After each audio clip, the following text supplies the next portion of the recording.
Bienvenue si vous nous rejoignez, vous faites bien, car avec Natacha Harry, on va vous proposer des images absolument exceptionnelles d'orques. Ouais. Natacha, et vous avez rencontré un homme passionné qui, depuis 20 ans, consacre sa vie à ce mammifère marin, on va dire quoi? Imposant? Impressionnant. Plus qu'imposant, c'est le plus grand prédateur des mers. Cet homme, il est français. Il vient d'écrire un ouvrage qui s'appelle « Frères des orques, 20 ans de plongée en compagnie des orques libres ».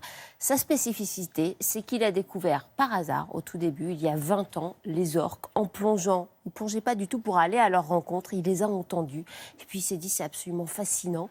Et il a voulu y retourner.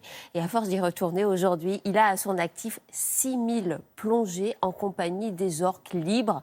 Je précise bien libres, Oui. On ne va pas aller dans un aquarium, on va aller en Norvège, dans les fjords. Alors plonger avec des orques, ça peut faire peur.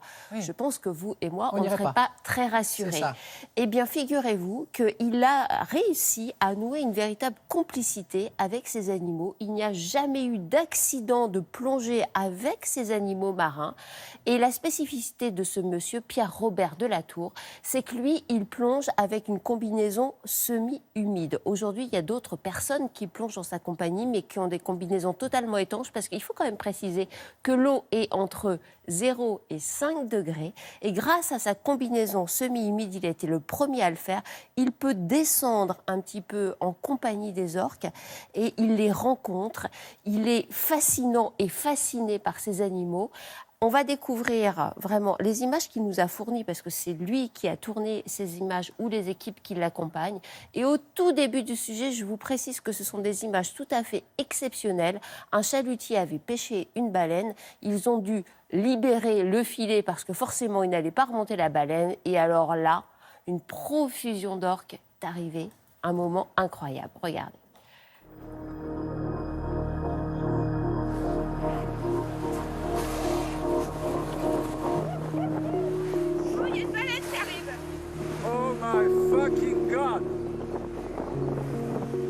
L'orque est le prédateur supérieur, prédateur apex, c'est-à-dire qu'il n'y a pas d'autres prédateurs au-dessus de lui. C'est le dernier maillon de la chaîne alimentaire et donc ils ont une réputation véritablement d'animal dangereux.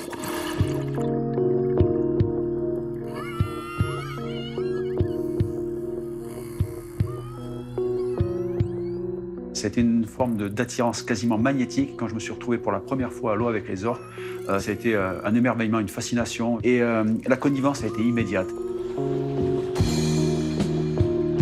Les rencontres se passent essentiellement à la surface au moment où les orques viennent respirer. On ne peut pas, même quand on est un apnéiste performant, espérer pouvoir les rencontrer dans 30, 40, 50 mètres. Ça ne marche pas. On sait que les interactions, les moments où les orques décident de porter leur attention sur nous, de nous donner quelques moments de leur vie, c'est dans la zone entre 0 et 8 mètres.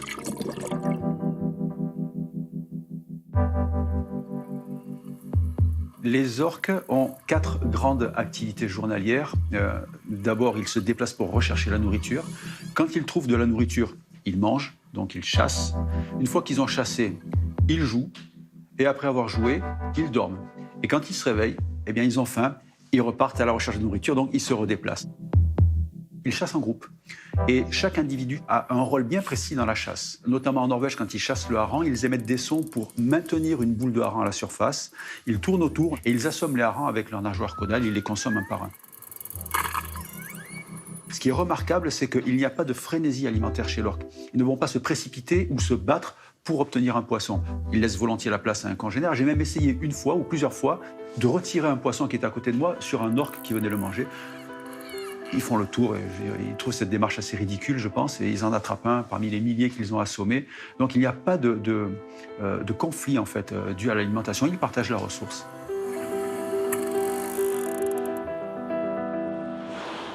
La vie sociale des orques est articulée sur le mode du matriarcat. Ils vivent toute leur vie avec la plus ancienne femelle du groupe. Et ils se reproduisent à l'extérieur de ce groupe familial pour éviter la consanguinité. J'ai travaillé depuis 20 ans sur les orques libres de Norvège, dans leur milieu naturel. Quand j'évoque le principe que des animaux comme cela puissent être captifs dans des petits bassins, cela me révolte. Il est évident pour moi que les orques sont des créatures extrêmement intelligentes, conscientes aussi. Pour moi, la captivité est une maltraitance.